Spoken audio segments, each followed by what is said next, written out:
কে এত তরকারি দিয়ে তরকারি একটা ফাঁকাইলাম, দেখেন কত তরকারি টোকাইলাম। হ্যালো, আসসালামাইকুম, সবাই কেমন আছেন? আশা করি সবাই ভালো আছেন। মা বাইত নেই, মা গেছে ছোটো বোন গো বাইত, তো এই রান্দার কিচ্ছু নেই, মা গো বাড়ি হিয়েনতে আমরা ফাঁকাই আনি। তো আমরা বাড়ির ভিতরে লোভ বেছে বাজার তুন কিনে নিলে এত মজা লাগে না, বিশ্বাস করতেন না বাড়ির তরকারি এত মজা লাগে। আমি আজকে ফাঁকাইছি আর যদি বুঝতে পারছি, কিন্তু বাড়িতে বাজারতে যদি লোভ বেছে ওইটা নিয়ে কিরকম না গন্ধ পায়। তো আমার গাছে কড়া ভেন্ডি ছিল, কড়া লোভ বেশি হয়েছিল, এরকম তরকারি আর জীবনেও ফাঁকা নেই। এই প্রথম লোভ বেসন লোকে ভেন্ডি দিই সব কিছু, ইয়ার পর আবার কড়া লতিও দিছি বিছনের তুন টোকাই আনি। তো সব কিছু দিতে ফাঁকাইছি, এত মজা হয়েছে, আমরা ট্রাই করি চাইয়েন এটা।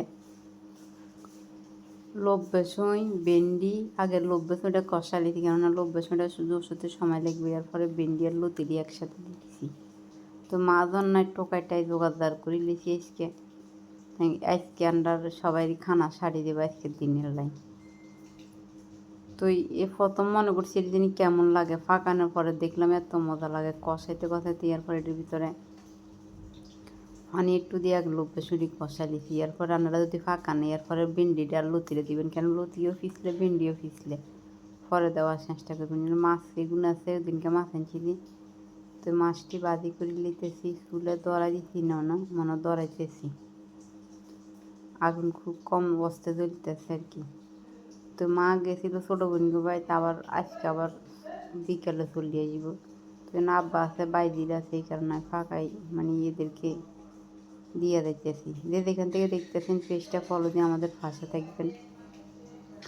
লোভ বেশি জল দেখছেন না, জলটা শুকিয়ে গেছে, আবার এটা মধ্যে সবগুলো দিই পানি দিই, সব তরকারি দিয়ে দিছি, কত লাড়ি এইখান লতি আর লোভ বেশি একসাথে ভেন্ডি দিয়েছি। এরকম তরকারি কেউ জীবনে রাঁধছি নি কইয়ে না আমারে। তো আমরা রাঁধছি গ্রামের ভিতরে, রাঁধেন লাগে সময় সময় সব কিছু পাওয়া যায় না হাতের কাছে, যেটা সামনে ফাইটা দিয়ে টোকাইটে আমরা ফাঁক করিলে। তো ভিডিওটা কেমন হয়েছে, ফাঁকটা কেমন হয়েছে জানাবেন, আপনারা এইভাবে ট্রাই করি চাইবেন। আসলে সত্যি অনেক মজা হয়েছে ফাঁকটা। তো যে যেখান থেকে দেখবেন পেজটা ফলো দিয়ে দিবেন, পাশে থাকবেন। যারা যারা আমার ভিডিওটা দেখেন সবাইকে অনেক ধন্যবাদ, যারা যারা পাশে আছেন ফলো দিই সবাইকে অনেক ধন্যবাদ। দেখুন কালারটা কত সুন্দর আছে, আর একটু লবণ চাইছি, অনেক মজা হয়েছে। তো সবাই ভালো থাকেন, আল্লাহ হাফেজ।